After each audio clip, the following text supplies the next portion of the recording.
कर्ण विहार गली नंबर 17 में असंध विधायक शमशेर सिंह गोगी जी पहुंचे हैं। यहाँ पे जो है आर्यन फैमिली रेस्टोरेंट का जो आज उद्घाटन अवसर पर मुख्य अतिथि के रूप में असंध विधायक पहुंचे हैं। उनसे इस विषय में कुछ जानकारी लेंगे। आज आप यहाँ पहुँचे हैं। देखो, ये हमारे हल्के के लड़के हैं पंकज वगैरह, इनका एक होटल वहाँ भी है गांव के पास ही, कुछ पूरा में नीसन के पास। और इन्होंने आज यहाँ होटल खोला है। इन्होंने मेरे को याद किया तो इसका मुहूर्त करने आया। मैं तो यही कहूँगा भाई, इसको फैमिली रेस्टोरेंट बना के रखना, यहाँ दारू वारू वालों को जहाँ थोड़ा सा दूर रखना।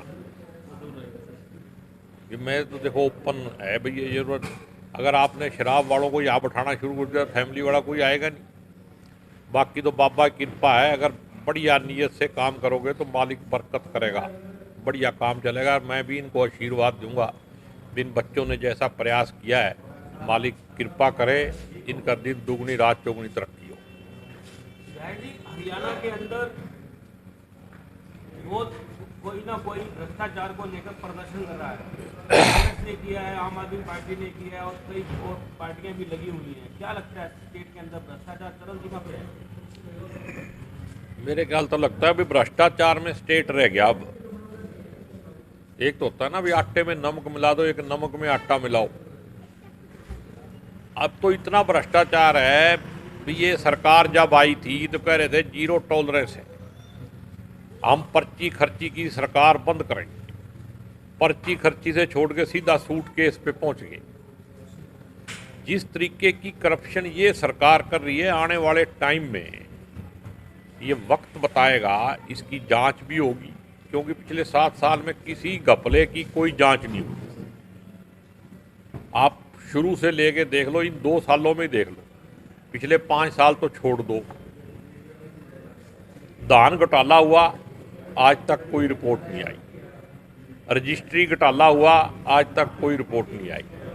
कोरोना के टाइम में शराब घोटाला हुआ, जब कोरोना के टाइम में पब्लिक को सड़क पे जाने की इजाज़त नहीं थी, तो कौन कर सकता है?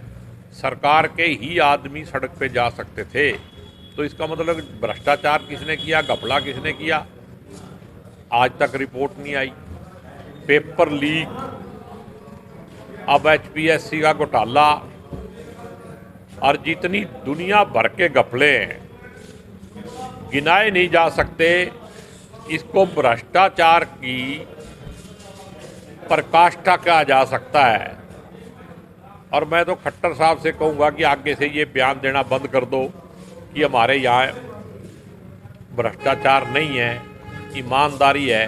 ये बात अच्छी नहीं लगती, आदमी की इज्जत खराब होती है। इसलिए सच बोलना सीखो। और सच ये है कि भ्रष्टाचार में हरियाणा हो गया। अब हरियाणा में भ्रष्टाचार नहीं है, अब भ्रष्टाचार के अंदर हरियाणा है। तो मेरे हिसाब से तो देखो, भ्रष्टाचार ये खत्म नहीं हो सकता जब शासकों की नीयत ही ठीक नहीं है। और भ्रष्टाचार थोड़ी आई तो ठेके पे दे रखा है इन्होंने। गठबंधन सरकार चलानी है, इसलिए ठेके पे है। भ्रष्टाचार रोकेंगे, सरकार गिर जाएगी। भ्रष्टाचार का एक मामला नया और सामने आ रहा है। फूड एंड सप्लाई के अधिकारी सस्पेंड हुए थे पीछे, अब नया फिर एक फर्जी आड़ती, फर्जी गेट पास और फर्जी सब कुछ करके एक नया घोटाला सामने आया है। क्या मानते हैं, क्या कार्रवाई हो पाएगी इन पर सबसे? जनाब, मैंने कहा भी 2 साल पहले धान घोटाला हुआ था, उसी घोटाले की अगली कड़ी है ये। जब उसकी कुछ नहीं हुआ तो अब क्या होगा? भ्रष्टाचार में थोड़ा और भ्रष्टाचार हो जाएगा। पहले उन्हें आड़ती ने भ्रष्टाचार करे, अब वो आड़ती किसी मंत्री को पैसे दे देगा, फिर कपड़ा नहीं रुक जाएगा। सेशन आने वाला है, सेशन में क्या करेंगे? सेशन में ये सारे मुद्दे उठेंगे,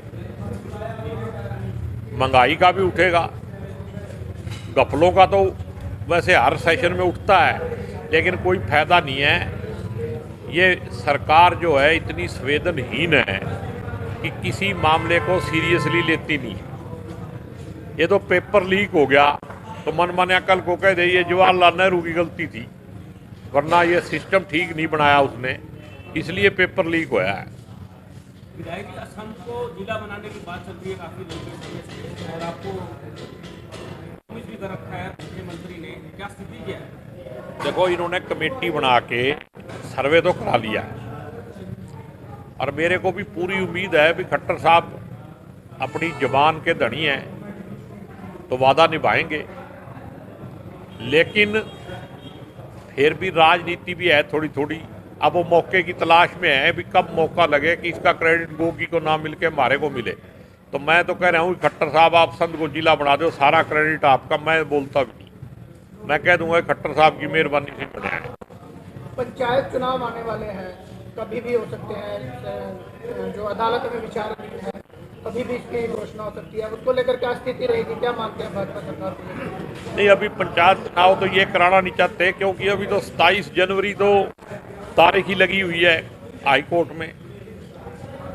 तो मेरे को नहीं लगता कि अभी ये कहीं अप्रैल मई के बाद होगे जाके। तो क्या मानते हैं, किसान आंदोलन में 3 कृषि कानून वापिस हुए, सरकार ने वापिस किए, केंद्र सरकार ने, कहीं ना कहीं चुनाव का दबाव था, और क्या चुनाव में उनको जो उम्मीद थी, क्या उस उम्मीद पे वो जनता उनको खड़ा कर गई? देखो, आप भी जानते हो, सरकार भी और सारा देश जानता है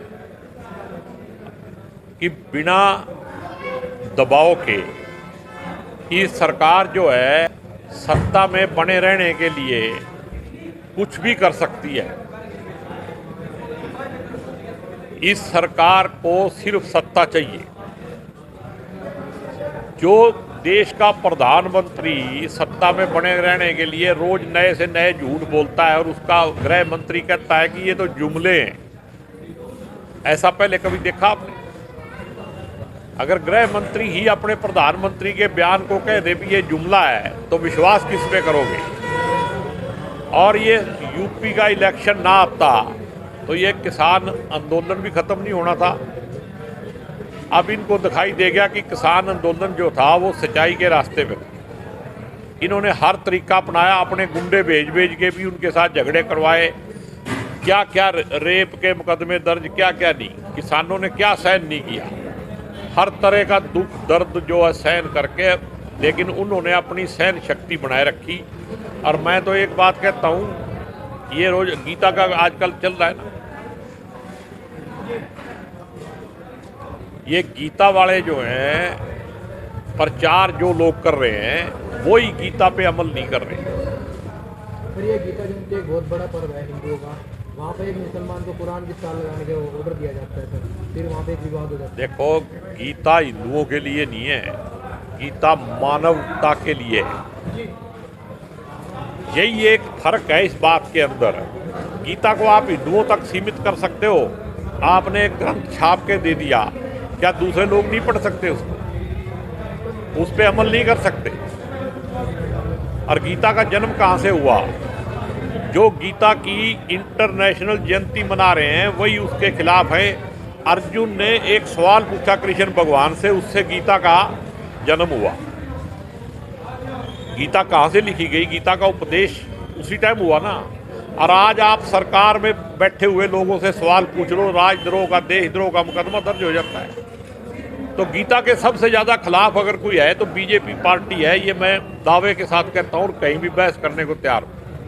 लखीमपुर खीरी कांड में जो आरोपी अजय, जो मंत्री है अजय मिश्रा, टोनी मिश्रा, उनको लेकर जो कांग्रेस अध्यक्ष रहे राहुल गांधी, उन्होंने भी सदन में लिखित में दिया, और उसके जो है बर्खास्तगी की मांग कर रहे हैं, और पत्रकारों से बदसलूकी करता है वो मंत्री, उसको लेकर क्या करेंगे? ये तो बीजेपी का स्टैंडर्ड कल्चर है।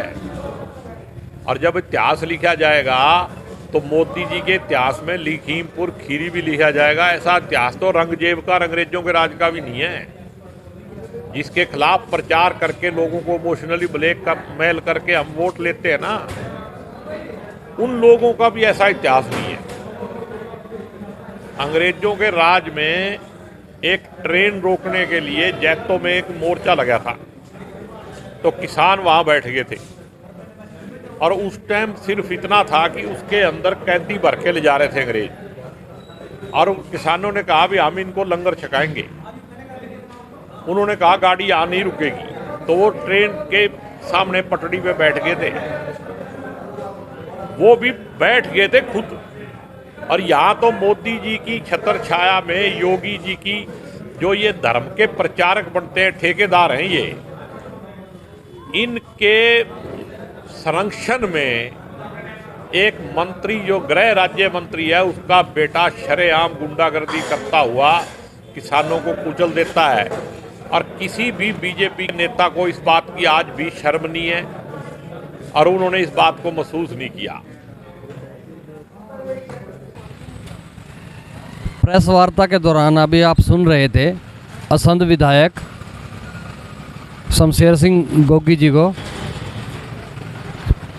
जो गोगी जी हैं वो कर्ण विहार गली नंबर 17 के सामने जो द आर्यन फैमिली रेस्टोरेंट है इसके उद्घाटन समारोह में पहुंचे थे मुख्य अतिथि के तौर पर। KBN 365 टीम पत्रकार साथी चमनलाल के साथ मैं धर्म सिंह।